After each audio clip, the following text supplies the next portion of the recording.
Welcome to the BariNation podcast, where we support the bariatric community with humor, humility, and honesty. I am Natalie. I am flying solo, but not really today. We have a very special bonus episode for you all today with a bunch of my friends here. I'll have them introduce themselves in just a few moments. But today we're speaking all about LGBT plus and identity within the bariatric community. We're so excited to highlight this facet of the bariatric community as a whole. And I'm just excited to get to speak to everyone today. So yeah, I'm just gonna call on people as April would do. Jack, would you mind introducing yourself first? Sure. My name is Jack. I had VSG surgery back in December of 2022. So I am 6 months post-op and I am in Massachusetts. Awesome. My Thanks, Jack. pronouns are he and him. Awesome. Thank you. Miss Casey. Hello, I'm Casey. My pronouns are she, her, and I'm in Washington State. I had VSG in March of 2021, so just over almost 2.5 years post-op. Awesome. Herb, you're next. Hi everyone, I'm Herb. I use he, him pronouns. I had VSG in May of 2021, and I'm the Midwestern representative here in Chicago. Awesome. And Cyndi. Hi, I'm Cyndi. I live in Massachusetts. My pronouns are she, her. I had VSG. Oh, I guess I'm the newbie in the group. Actually, no, Jack. I had it in October of 2022, so just a little over 7 months.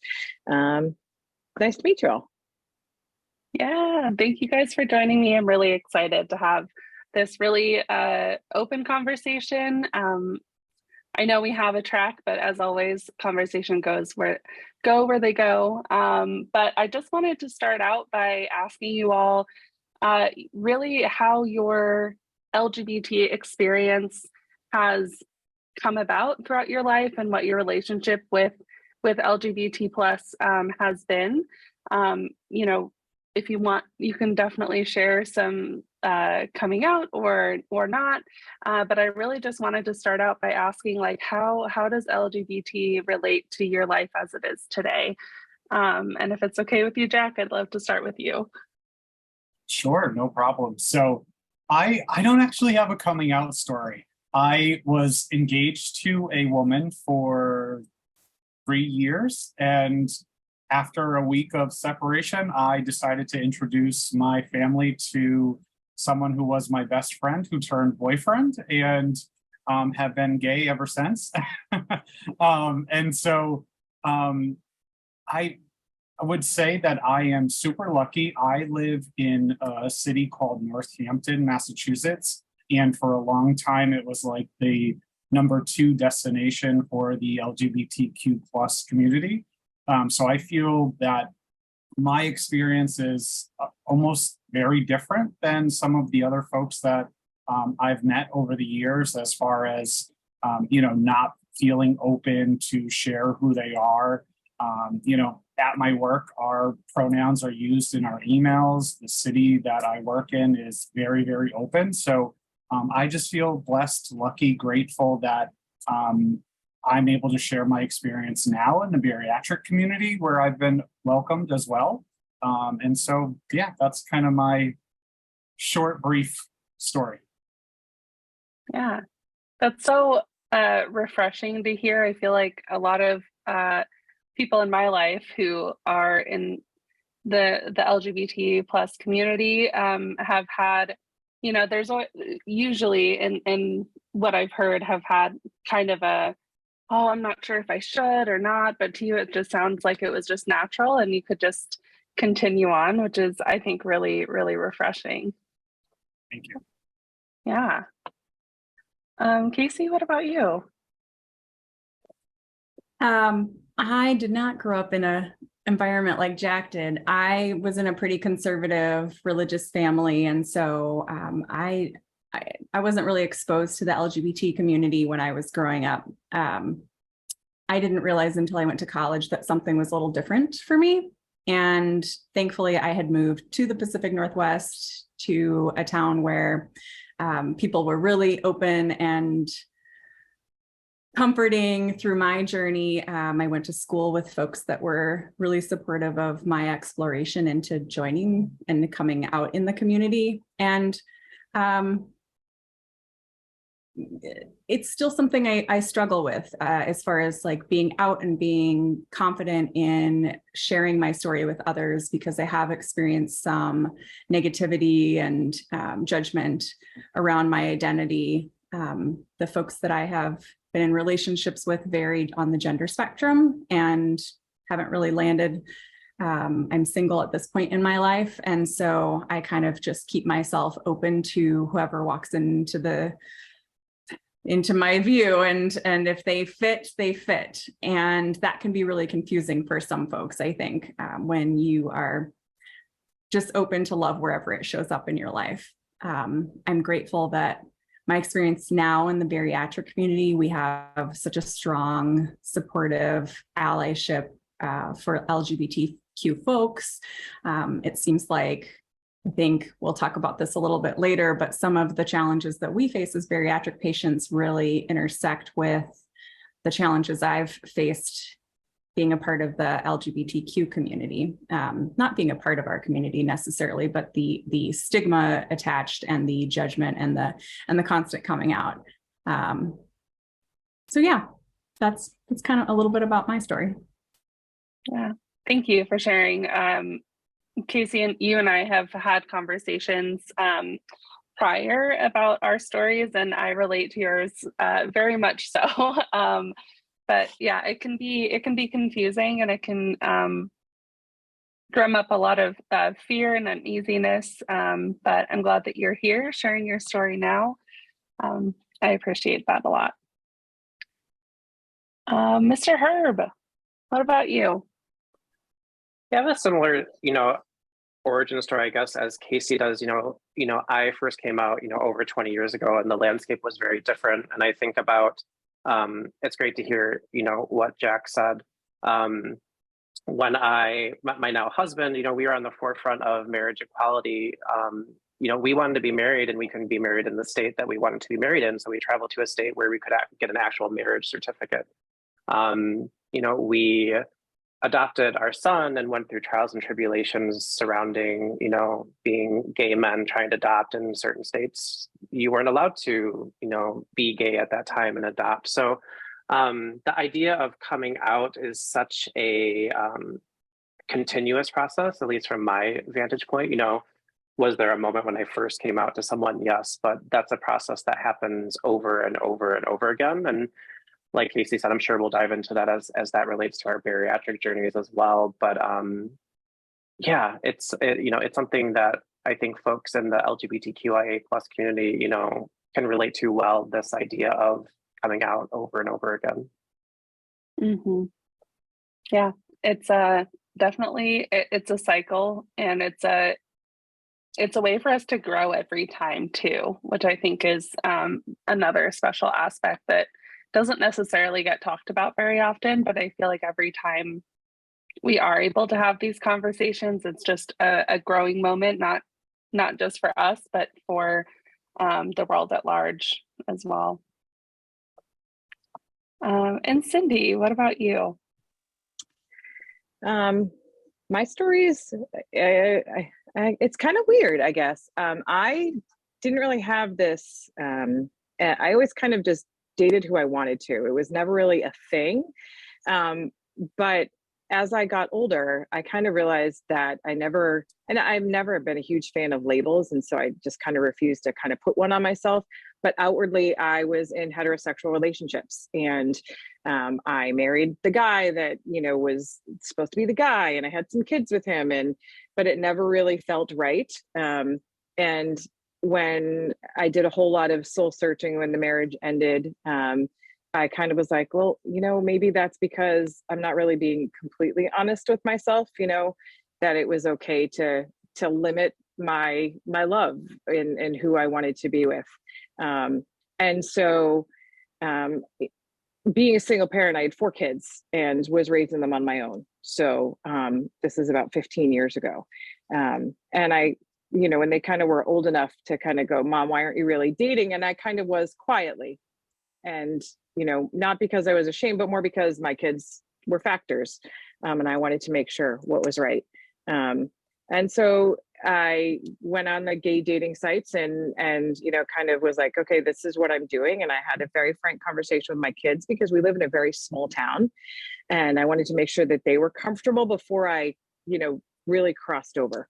And they were like, okay, who cares? Because that's their generation and that's what they knew. And I was like, all right, cool. My parents are really conservative, but they were kind of okay when I introduced them to my now spouse, who, funny story, dated my brother back in like 7th or 8th grade. So we've known each other for years and years and years, and happened to match on an online dating app and messaged me and said, hey, we matched. And I said, I know, I skipped over you because we were friends. I knew them. But the interesting part of our journey is we got married 5 years ago, just about. And about a year into the marriage, Nick was born Michelle and came to me and said, I don't feel right. And I feel comfortable enough to say this to you. And we've kind of blossomed our journey. And he actually just had gender affirming surgery 3 days ago. So we're kind of like we're all in kind of this community. And it's been, so we've had a lot of journeys in this, and my bariatric journey, I think, opened up his eyes in a lot of ways to kind of saying, hey, wait a minute, there is acceptance in all forms and manners, and, being part of marginalized groups and these kind of things. We make sense in our family, and, my kids are part of the community and stuff as well. So, which is really kind of funky for this small town.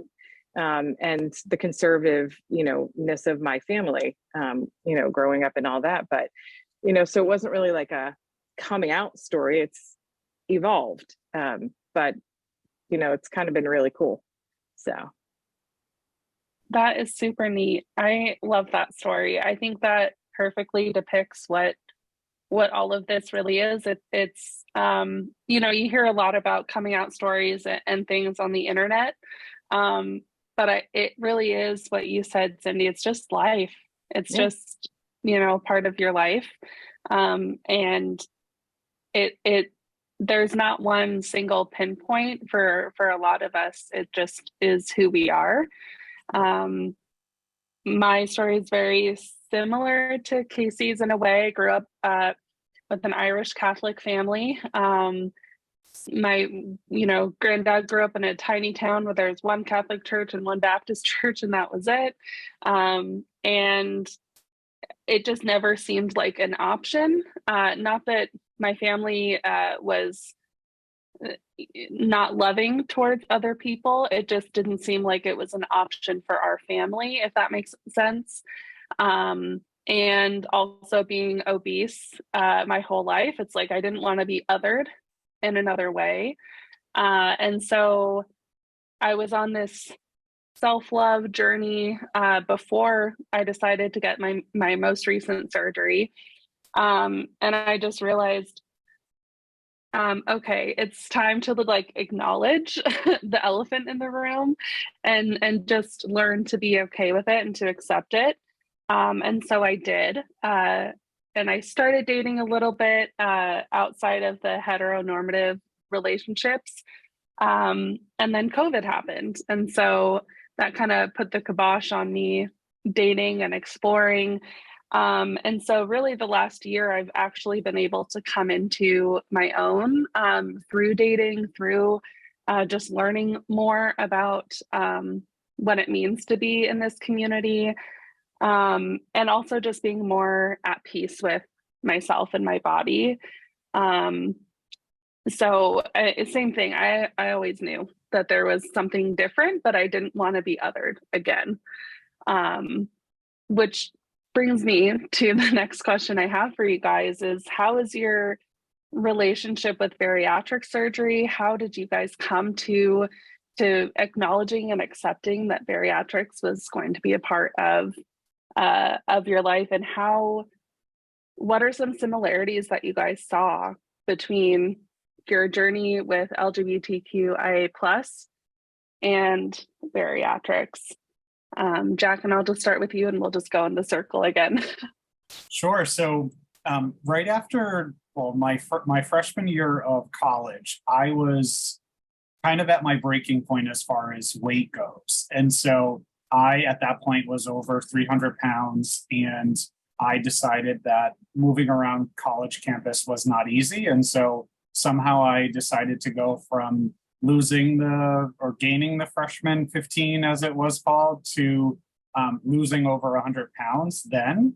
And so I maintained probably 150-pound weight loss for like maybe 6 or 7 years. And then I just recently got out of a 12-year marriage. And so probably the year leading up to COVID, I kind of started my journey again to lose weight and was a little bit more successful, probably got down about 50 pounds. And then COVID hit and I gained everything back plus some. And so going into January of 2022, I was probably the heaviest I've ever been. And something clicked. I started looking at podcasts and just, trying to see weight loss surgery as not a failure, but like an opportunity for me to kind of restart what I wanted to. And so I was the typical guy who heard all of the, stigmas regarding weight loss surgery. And I today can say it was the best decision I've ever made.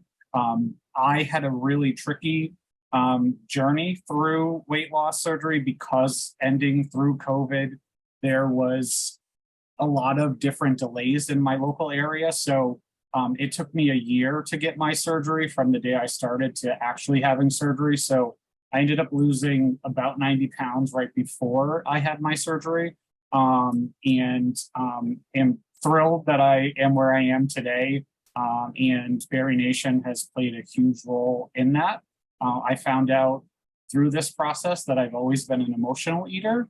And so now that the weight has come off to a pretty good point where I am, I'm now kind of growing into what the next 6 months of my journey looks like. And then as far as like how it correlates to my journey and sort of the LGBTQ world, I've been super lucky in I've had very few people comment on me taking the easy way out.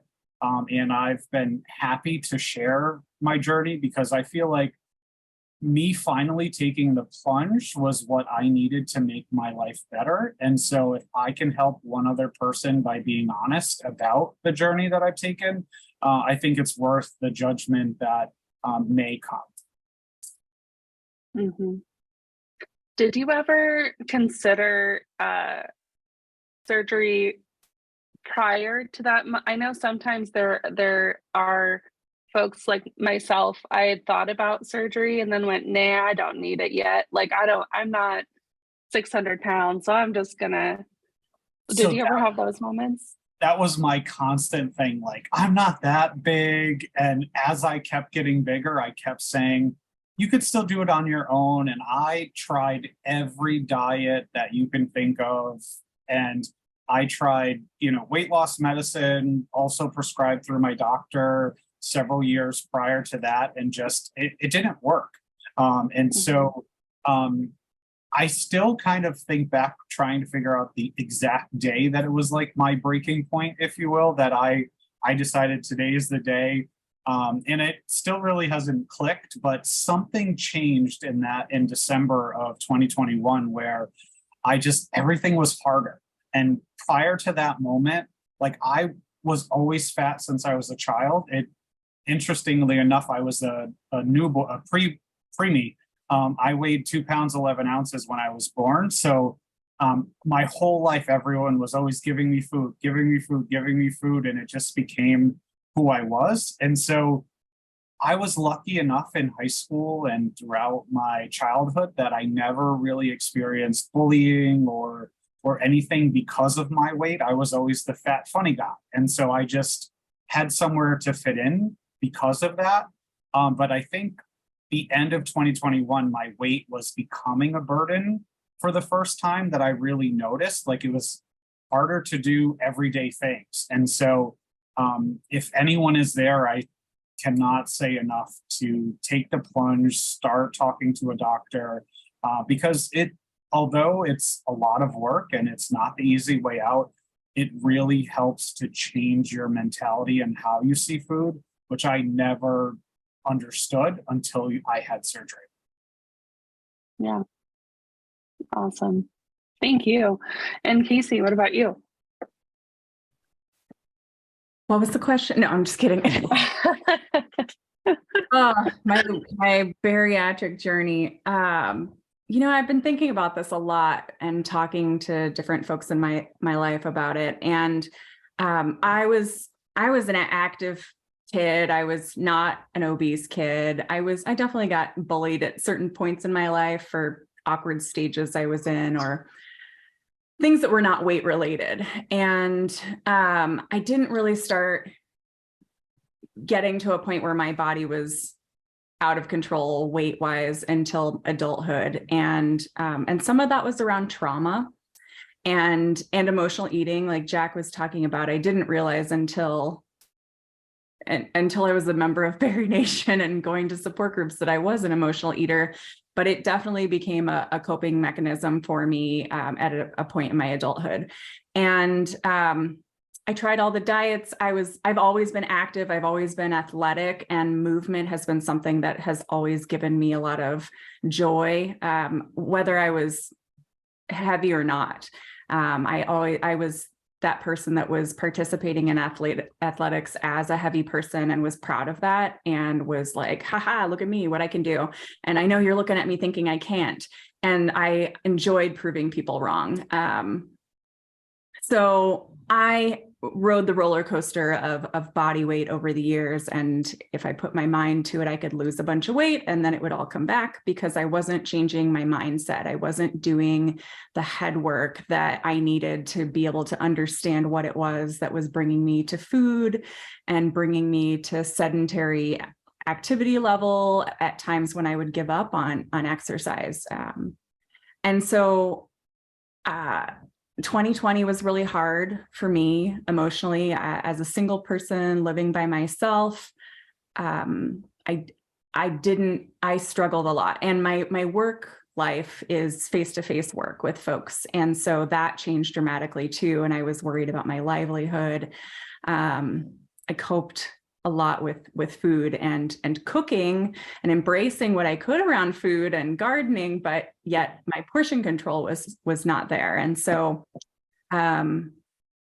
sometime that year, a coworker of mine had bariatric surgery, and she and I have been good friends for quite some time and have seen each other through our journeys of weight gain and weight loss. And as women, you talk about things like that. And she said, there's just this thing I need to tell you about, and I think you might be interested. And she mentioned that she'd had bariatric surgery, and I had that. I had the knowledge of surgery as an option, and I'd had friends that had lap band years prior.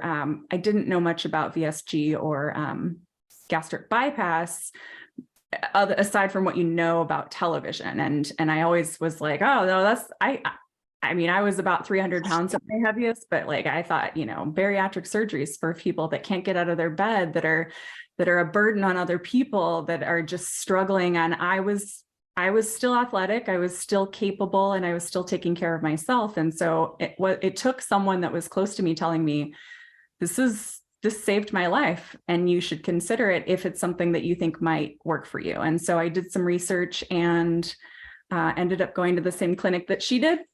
And it has been that missing piece for me to help me get to the root of my head work issues. I don't think that had I not had the tool of VSG, of bariatric surgery, and that physical control of what goes into my body, I don't know if I would be where I'm at 2.5 years out, I'm in a really healthy place emotionally. And I'm protective of who I talk to about surgery, not because of being fearful necessarily of the stigma of taking the easy way out.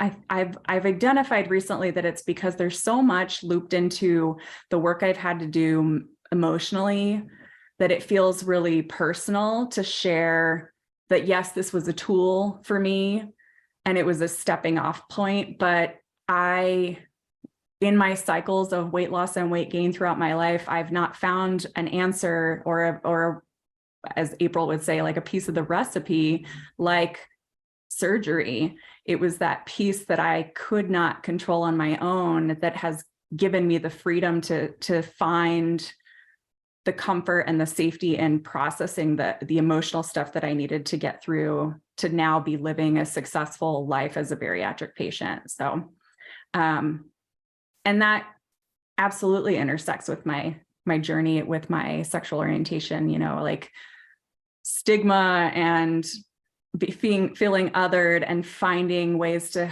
cope and heal with pain and grief and shame even. Those things all really intersect and are things that people target us for in both aspects of that part of those parts of my life. So I see a lot of interconnection, and I'm grateful for this type of a platform and this group of people, especially, and just what we've been doing together to create safe space. Because I think it's something that our greater bariatric community doesn't necessarily recognize, not for lack of caring, but just lack of understanding and being a part of it. So I think I'm grateful that we're bringing it to the surface, that not only are we bariatric folks, we're folks in a community that is also targeted at times, and we can have those moments where we feel unsafe or afraid to be who we are for fear of yet another label or attachment or identity that we have to disclose. Absolutely.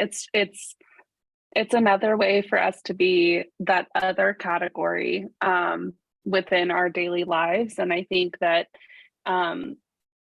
there's a sense of bravery that comes with, accepting your sexual orientation, accepting you as a bariatric patient, and so on and so forth. And I think exactly that, having platforms like Instagram or a podcast or whatever, being able to utilize it to share these stories, I think is super important, which is why we're doing this episode, is to just show that we can be both. You can be all of the facets make up one person. So yeah, definitely appreciate the conversation that we're having so far. Herb, what about you? We can do all the things right now. All the things. It's an interesting question. I feel like I've always in my life had feelings of being othered because of my weight and because of being a gay man. And I can identify those very early on in my life, in my childhood. And so those are things, I've carried on with me in my journeys and both parts of my identity. I think the thing that has helped with both of those aspects of my personality has just been finding my people. When I went to college, I found my people, and that helped make my journey coming out as a gay man easier. When I was contemplating bariatric surgery, when I first started, it was very insular. It was very in my head, and I was really down like the Reddit rabbit hole and the Facebook rabbit hole, just like doing all the research. And I know all the things. I'm not going to listen to my doctor, of course. I'm going to read all these horror stories, right? But what it really took was finding real life people through BariNation, through, other social platforms.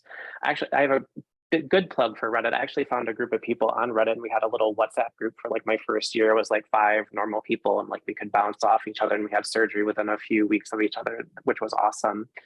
But really just finding your people has been sort of the key for me. It was interesting what Casey said. I had a real aha moment when I was on vacation about just sort of my hyper awareness of situations.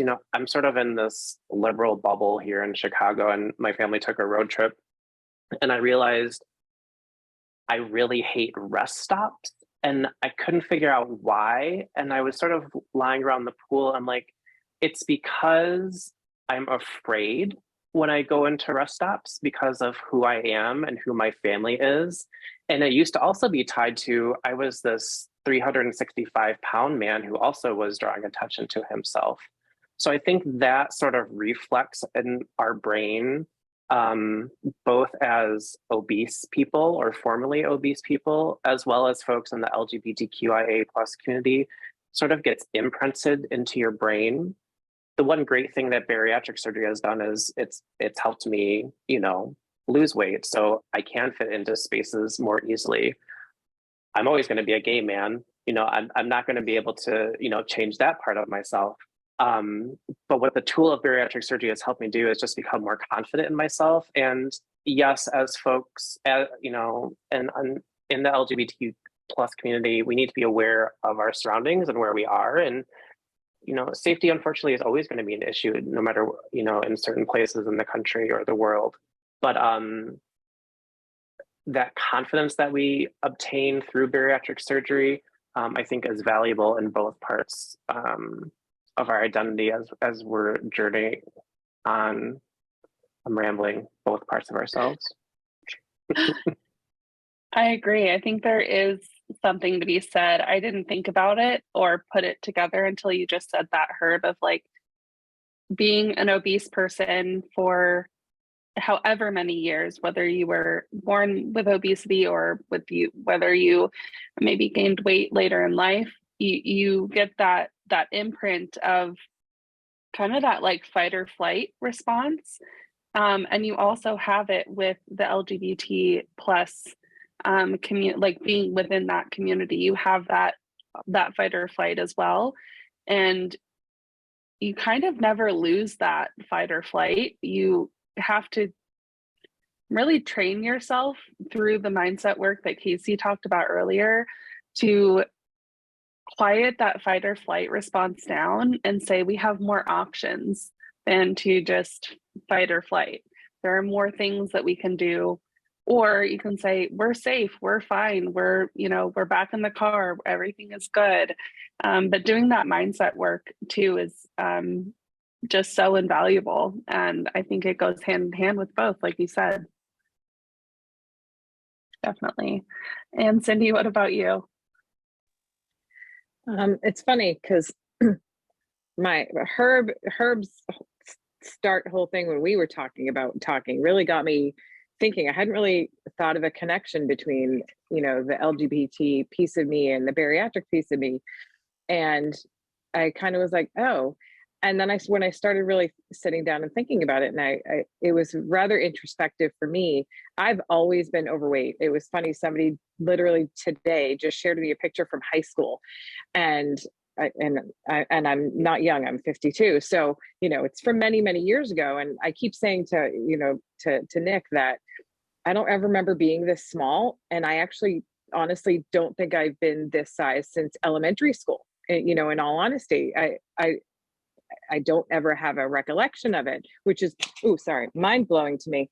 And so when we were talking and I was thinking about it, it was, so I've always, my weight was tied to, it was for me, my being obese was a safety for me. I have a lot of childhood trauma. And so I was safer in the bigger skin because I could be selective about who I wanted in my life, whether, male or female or my partner and those things. And so that made me feel like I was in control when in all reality, I clearly wasn't, and those kinds of things. And I did the Weight Watchers forever and, and those kinds of things. And my doctor mentioned probably 7 or 8 years ago, the surgery, because at my heaviest, I want to say it was like up around 330 and I'm 5'3". So, and I had 4 children, so I always, had some excuse for, I can't really do that. I can't give that up.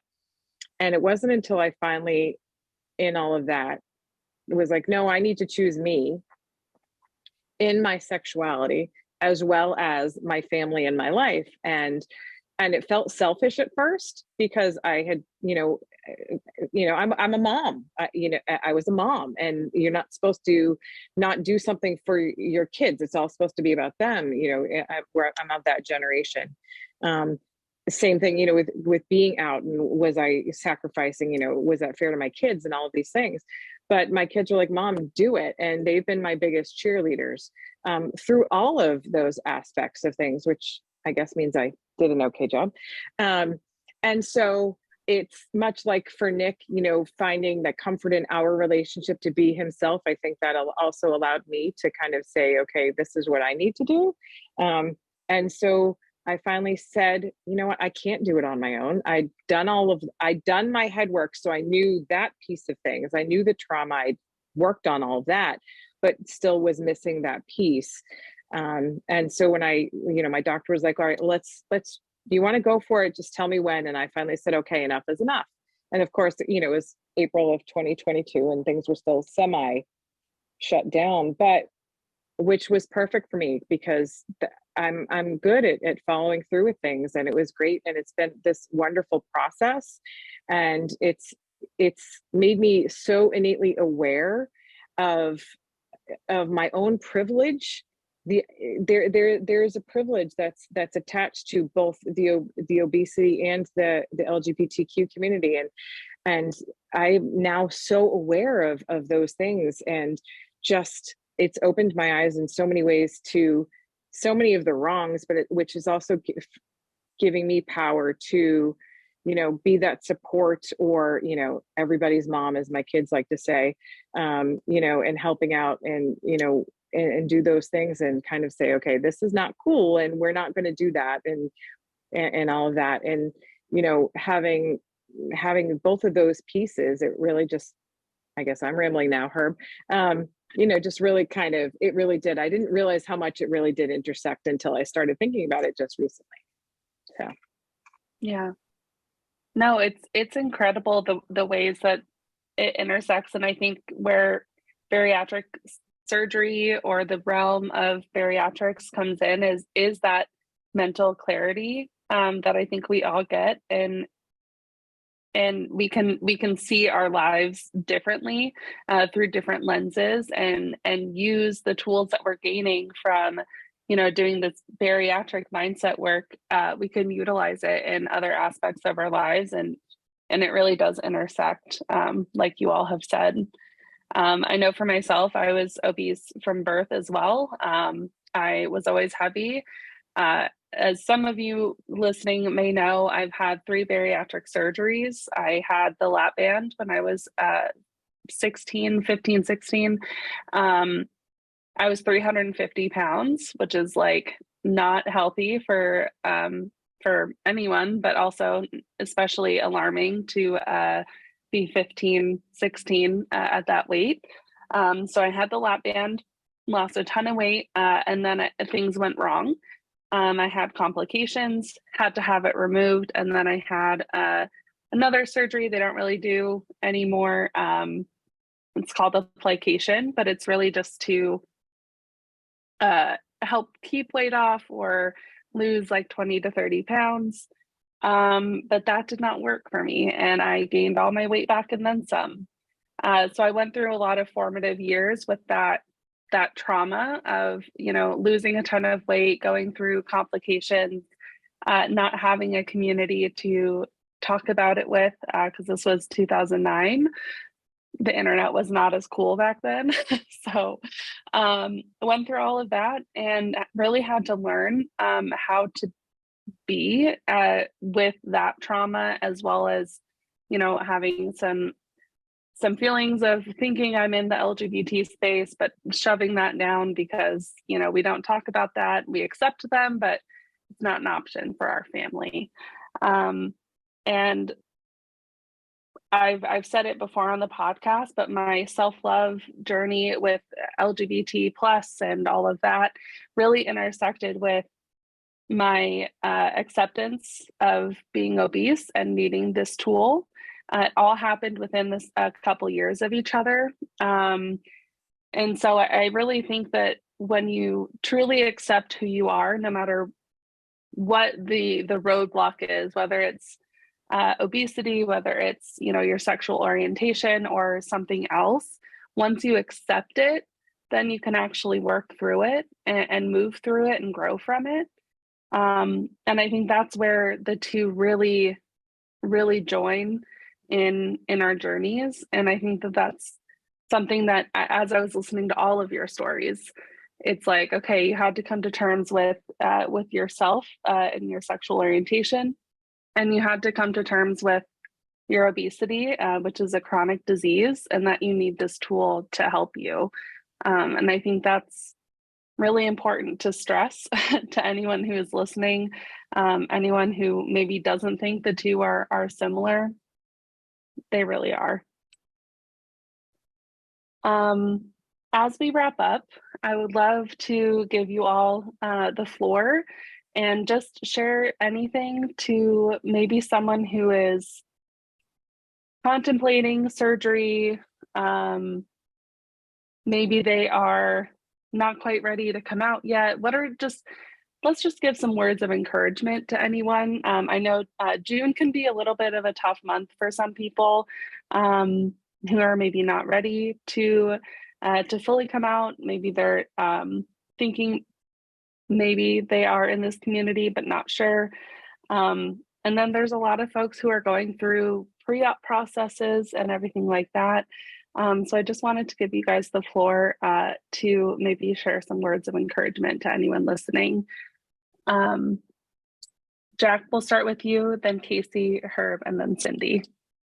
Yes, I really, something that Cyndi said really just stood out to me as the choosing yourself or choosing me aspect of this, because that really is what happened when I decided to recognize myself and leave a relationship I was with a woman, to also choosing myself to start the weight loss journey. Is we really have to make that decision to choose ourselves. We've all been shown that you should always choose your family, your friends, everyone kind of before yourself, help others. And it's funny, I've been on an airplane recently a lot. And so, putting your own mask on first is what sinks into my mind right now, is that if you're thinking about this, you're struggling, whether it's to come out as LGBTQ plus or to go ahead and have the surgery, I think that is your first step, is choosing yourself, allowing yourself to accept that you're worth it and that you deserve it. Because I think that as obese individuals or once obese individuals, we kind of get into a headspace where we don't deserve the best, or there's certainly a depression that comes along with this, whether we talk about it or not. And I think that, if you're in that place, remember that there's always someone to talk to. And that's something that it took me a long time to realize that I could confide in others. And that's both in the LGBTQ space, also bariatric community space, is that, it's hard to talk about some of these things. And so if you are stumbling upon BariNation, come to any of the groups and you will be welcomed open arms. One of the things that, and Herb can relate to this a little bit, I remember my first time going to the men's group. There were 3 very straight guys who were very welcoming, but they're just, they're talking about baseball and basketball and stuff that, isn't something I relate to every day. But it's amazing how those guys just open up and accept everyone into the group. And we all have this other layer of common connection that we've struggled with weight loss. And so that's my advice, is to choose yourself and find someone who you can talk to, because there's always someone. Thanks for that. What about you, Casey? Well, I think Jack can drop the mic because all that he said. But yeah, I think for me, it's been choosing myself first, definitely. But building community around all aspects of your journey. there are people out there who are just as scared as you are and who've gone through it and have either come to a place where we've got the confidence to embrace ourselves wholly, or we're still working on it. I know I'm still working on it. But I, like many of you, and I think most of the listeners of the BariNation podcast, we're here, and we're here because we want the support and we need the support, and we've got it both to give and to receive. And I think one of the things that was just that happy miracle for me was figuring out that this community exists. I have Natalie to thank for that, for posting the East to West podcast on our surgery center Facebook group, because otherwise I would have never realized. It didn't occur to me to even go looking in that direction. I had never listened to even a podcast before I was considering surgery. And so I think just looking for your people and knowing that we're here, and just do it, rip off that Band-Aid and jump in, because like you don't know until you experience the amazing change in your life that surgery can be, that coming out can be, that finding community can be. And I mean, some of the people I trust most are in the bariatric community, and I've only been a part of it for a couple of years. So that I think speaks volumes to just how much safety and comfort and love there is in this community. Agreed. Herb, what about you? I think the thing I would tell folks is all of this is scary. I'm a very in my head sort of person, but the thing that, at least with bariatric surgery, that convinced me, it was literally a moment in time. And I said, what would happen if you knew you couldn't fail? And if you just start from that vantage point, like, what would happen? If you, and I would say the same thing for folks who are, contemplating coming out. If you knew everything was going to work out and be totally fine, what different decision would you make? Just start from that kernel of a thought in your brain. I think it can be really powerful and really impactful. I had someone ask me recently, like, why talk about these sorts of things? Like, why talk about identity?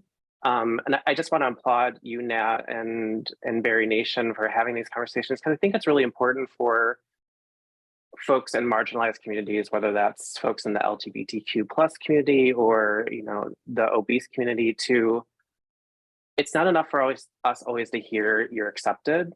We need to be celebrated. It's a different conversation when folks are like, well, sure, we accept you because you're gay, trans, whatever. It's another conversation to be like, we're celebrating this part of you. We're celebrating your bariatric journey because this is really exciting. These discoveries you're making about yourself as a person, this is amazing. And let's talk about this in a positive, celebratory light. So really important conversations, really glad to be a part of it today.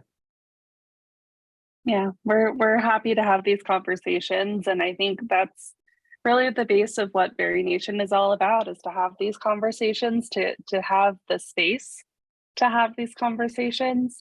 This has been a very uplifting conversation. There are things and times where being in LGBT space or being in the bariatric space is not so uplifting. And we wanted to give space for that as well. But it is important to also celebrate the good stuff, celebrate the good things. And I'm glad that we could do that here today.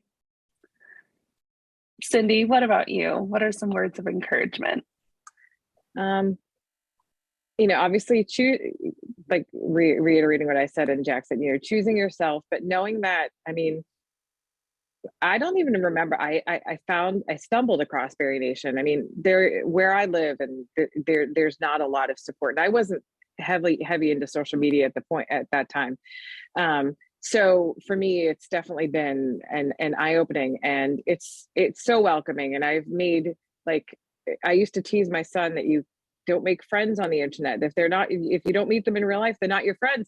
And I have to eat my own words, because honestly, Casey and I were just talking about this, I've become friends with you guys. You guys are my people, and you're my community. And and we are that to you. Anybody that is, whether it be no matter what your alphabet letter is, or or where you fall, there's somebody, and I'm on BariNation, send me a private message. There's somebody there. Anyone, I haven't come across a person in BariNation that that isn't welcoming, those that I've talked to, and you do find your people, and we're not that hard to find. I think that's the beauty of what we are, is we're all coming from something, and we all have different stories, but there are threads and different colors that we can blend ourselves together. And so, if you have those questions, ask them, reach out, and it's just, we're here. I mean, my DMs are always open anyway. And it's honestly like, I'm a hugger, as jokingly we've all talked about, and like, I just want to hug everybody, and I want to bring everybody in, because that's how I felt. And I want to, for me, I want to give that back. And, I think that that's part of the beauty of this community on all sides. Absolutely. It is truly amazing that a bunch of people on the internet have banded together. And my mom said the same thing. I went to the first bariatric retreat in San Diego, and she goes, "You're going where? Who are you going with?" And I'm like, "Don't worry, Mom, I met them on the internet. It's fine." But it is so true. We're all just a friendly bunch. We want to support each other. We want to support anyone listening. I will make sure that there are resources for both LGBT plus and bariatrics in our show notes. So if you are watching on YouTube, listening on Spotify or your podcast player, there will be resources down in the show notes. And I just wanted to thank all of you for joining me today. This was a really fun conversation. I feel like it could just keep going forever and ever. But thank you all for joining me today. I really appreciated it. And I guess I got to do the Jason outro, which, oh man, the pressure's on. But I wanted to let everyone know, listening, watching, if you're on Instagram, if you are in the BariNation community, thank you for all of your support. We could not do what we are doing now without all of you. And just remember, at the end of the day, you've got this, we've got you, and we'll see you next time. Bye. Bye.